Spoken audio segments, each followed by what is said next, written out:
শহরের কর্মব্যস্ততা ভুলে ঈদ উদযাপনে এভাবেই নারীর টানে প্রিয়জনের কাছে ছুটে যাচ্ছেন হাজারো মানুষ।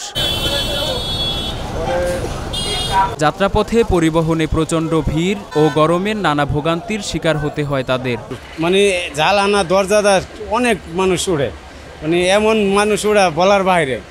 দরজা জালানা বাবু টাবুলে উড়ে একসাথে অনেক ভিড় হয়, গেদাগেদি চাপাচাপি হয়ে যায়। যতটুকু ট্রেনে লোড আসে তার চেয়ে বেশি মানুষ হয় এবং অনেক ঝুঁকিভাবে তারা উঠে ট্রেনে। অনেকে সিট পায় না, একেবারে ট্রেনের উপরে ছাদে গিয়ে বসে। ট্রেনে আপনার তাপমাত্রাটা ভিতরে একটু বেশিই থাকে, ভিতরে তো বিশ্রামের কোনো সুযোগ নাই।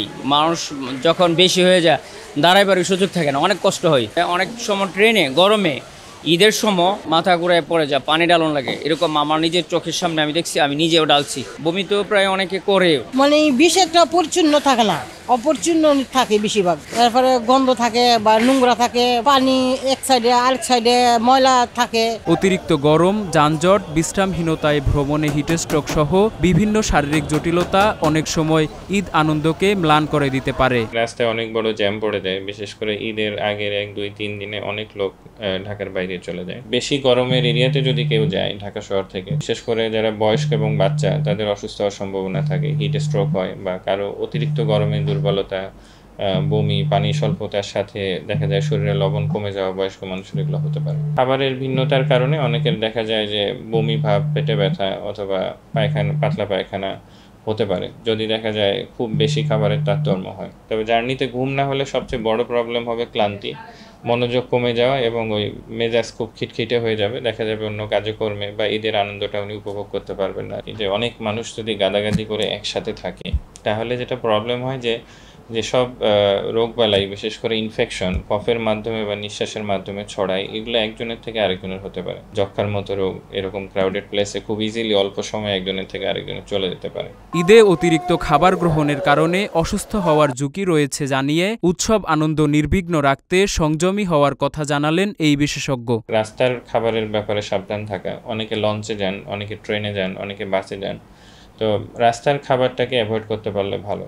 বাসা থেকে যদি কেউ শুকনা খাবার বা হেভি খাবার অনেক সময় শুকনা ফর্মে নেওয়া যায়, জ্যাম হয়, অনেক লম্বা যাত্রা বিরতি হয়, সেক্ষেত্রে সেই হিসাবে রাস্তার দূরত্ব বুঝে খাবারটা সঙ্গে নিলে ভালো। বাচ্চাদের এবং বয়স্কদের ব্যাপারে সাবধান থাকতে হবে, কারণ নিজ বাড়িতে গিয়ে বাচ্চাদের যাতে ঠান্ডা না লাগে বা অতিরিক্ত গরমে বাচ্চা দৌড়াদৌড়ি না করে বা খাবারটা তার সুষম এবং পরিমিত হয়, এটা খেয়াল করতে হবে। দাওয়াত বা এই ধরনের অনুষ্ঠানে গেলে খাওয়া দাওয়ার পরিমাণটা পরিমিত খাওয়াটা হচ্ছে সবচেয়ে বুদ্ধিমানের কাজ। গরম থেকে বেঁচে থাকার জন্য যেটা জরুরি সেটা হচ্ছে ছায়ার মধ্যে অবস্থান করা। যখন টেম্পারেচার অনেক বেশি থাকে, সেটা গাছের নিচে হোক বা কোনো ছাউনির নিচে বা বাসার মধ্যে থাকা, বেশি বাইরে না যাওয়া। গরমের মধ্যে প্রচুর পানি পান করতে হবে এবং অনেকেই আছে যে এর সাথে শরবত, ফলের জুস অথবা লেবু শরবত এগুলো পান করতে পারেন। খেয়াল করতে হবে যে প্রচণ্ড ঘাম হলে সেই অনুপাতে তাকে পানি পান করতে হবে ঠিক মতো, পরিমাণ মতো। যারা নিজে সেলফ ড্রাইভ করেন, বিশেষ করে